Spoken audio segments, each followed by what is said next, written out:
Bonjour à tous et bienvenue sur cette vidéo. On va parler de Gran Turismo 7 et de la Nissan GT 500 et du graphique pour toutes les voitures, c'est différent.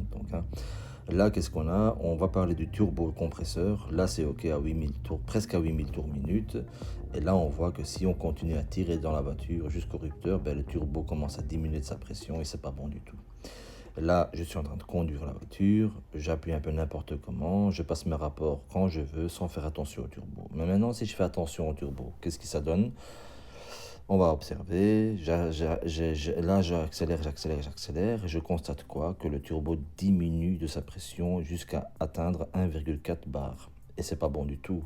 Ça veut dire quoi? Ça veut dire que j'ai plus de pression dans le turbo, j'ai une perte de puissance et je fais une surconsommation de carburant inutilement quand je dépasse le seuil des 7700 ou 7800 tours minute. Comme on a vu, vous pouvez faire pause sur la vidéo pour voir le graphique du début.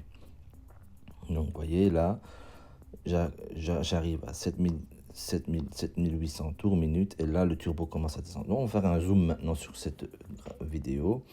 Et on va voir quoi là. Maintenant, je vais faire avancer et reculer. Vous allez voir quelque chose d'incroyable. Première vitesse, j'accélère jusqu'au rupteur. Et là, je vois que le turbo a atteint 1,4. Donc, il y a une perte de pression turbo, une perte de puissance moteur, surconsommation de carburant inutilement, aucun gain apporté. Voilà, ça, c'est pas bon du tout. Donc, c'est pas des choses à faire. Maintenant, deuxième vitesse, je vais faire arrêt sur image. J'ai atteint 7700, 7800 tours minute. Je vois que le turbo commence seulement à descendre de sa pression. Mais c'est à ce moment-là qu'il faudra shifter en fait. C'est à ce moment-là qu'il faut augmenter le rapport. Rien ne sert de passer au-delà de 8000, au-delà de 7900 tours minute. On prend une certaine habitude à le faire. C'est très très facile. On a les yeux rivés sur la conduite. Et donc, on sait observer le turbo.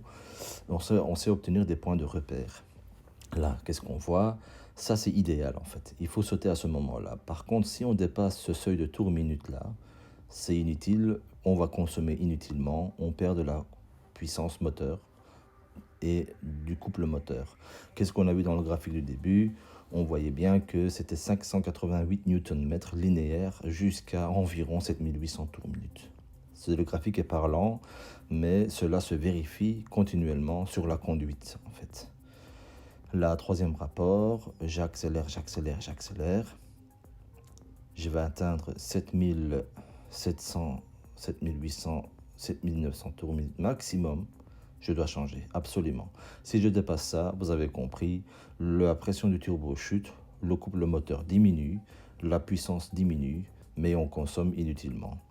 Et la consommation, on sait tous qu'en course, c'est très très important. Donc déjà ça, c'est important. Et voilà une dernière image pour vous montrer encore une fois. Bonne journée à tous et bonne course.